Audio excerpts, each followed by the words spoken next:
အထာဂောတောတတေယဗျမယချမေနယသရတေဝတံရောက်စေကြောလနခဝနေသက်ရှင်သောဗျမတယောက်သည်ဘဂဝတောမြတ်စွာဘုရားဤတန်တိဂေထံတော်၌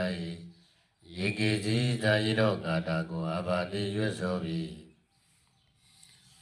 ယေကေစီခသိင်္ဂုံသောသူတို့သည်ဘုဒ္ဓမြတ်စွာဘုရားကိုတရဏံလောကုတ္တရာတရဏဂုံဖြင့်ကိုယ်ကိုယ်ရောက်၍ကနာသေးလေးလေးမြတ်မြတ်ရှိကကုန်၏ဒီတော်လောကုတ္တရာတရဏဂုံဖြင့်ရှိကကုန်သောသူတို့သည်အမာယဘူမိန်မဲလေးဘုံသို့နာဂမိတံတိမလားကုန်လက်တံမာနုတံတေယံလူ၌ဖြစ်သောခန္ဓာကိုယ်ကိုမာယာစွပြကုန်သည်ရှိသောဒေဝကာယနတ်၌ဖြစ်သောခန္ဓာကိုယ်ကိုပရိပူရင်တံတိတိပြည့်စေကုန်လက်တံ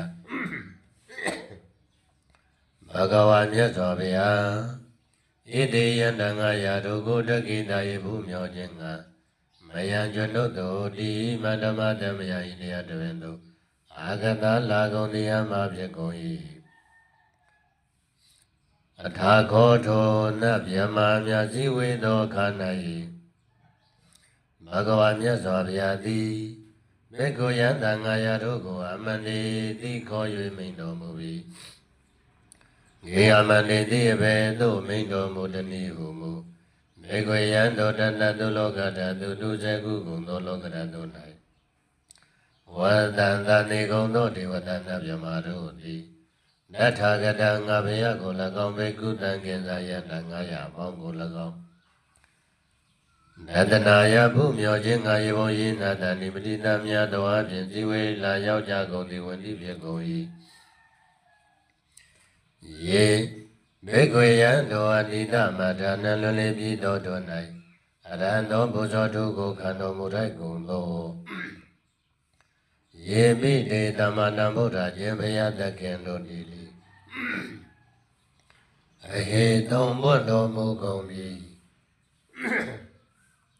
နေယထာပိဥပမမြေတိကဣနာတေယကုအခါ၌မယံငါဘုရားဤတန်တိကေထံတော်၌ဒေဝတာနတ်မြမတို့သည်တဏိမနိတာဇိဝေရောက်လာကြကုန်သည်ဝတိတေယထာပိဖြစ်ကုန်သကဲ့သို့နေတံမိဘဂဝန္တနံငင်္ဂသဲလုံးမငါဘုဒ္ဓမူကြကုန်ပြီတောတောဘယတခင်တို့၏နာတိကေထံတော်၌ဣတံပရမယေဝယကုငါဤအာထာဏဇိဝေတိလောက်ပမနာရှိကုန်သည်သာလင်းဖြစ်ကုန်သောဒေဝတာနတ်မြမတို့သည်တဏိမနိတာ